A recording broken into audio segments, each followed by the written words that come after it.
Comprendre ce qu'est vraiment le pouvoir. Aujourd'hui, je vais t'expliquer quelque chose d'important. Le pouvoir, ce n'est pas une seule personne. Ce n'est pas seulement un président. Ce n'est pas seulement un général.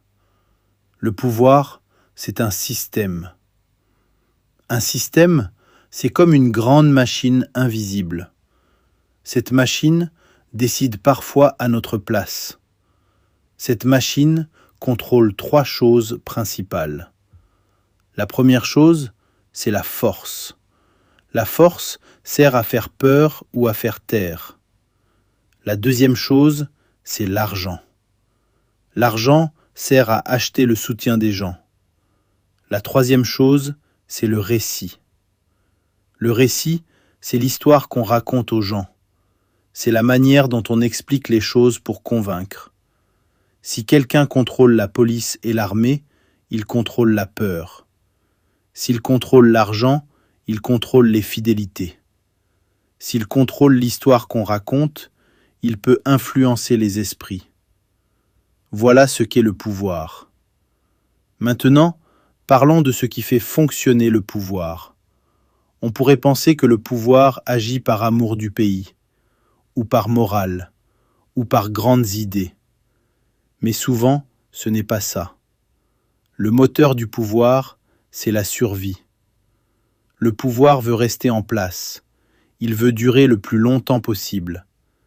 Il peut changer de discours. Il peut changer de visage.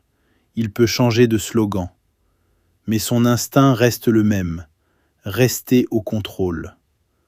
Pour rester en place, il utilise souvent 3 méthodes simples. Diviser, effrayer, fatiguer. On divise les gens pour qu'ils ne soient pas unis. Quand les gens sont divisés, ils se disputent entre eux. On effraie les gens pour qu'ils n'osent pas agir. Quand les gens ont peur, ils se taisent. On fatigue les gens pour qu'ils abandonnent. Quand les gens sont épuisés, ils arrêtent de lutter. Mais alors, quelle est la vraie énergie du pouvoir ?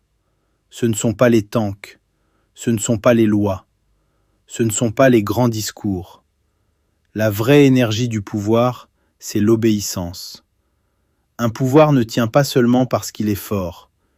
Il tient parce que beaucoup de gens acceptent de ne pas le défier. Par peur, par intérêt, par habitude ou par résignation.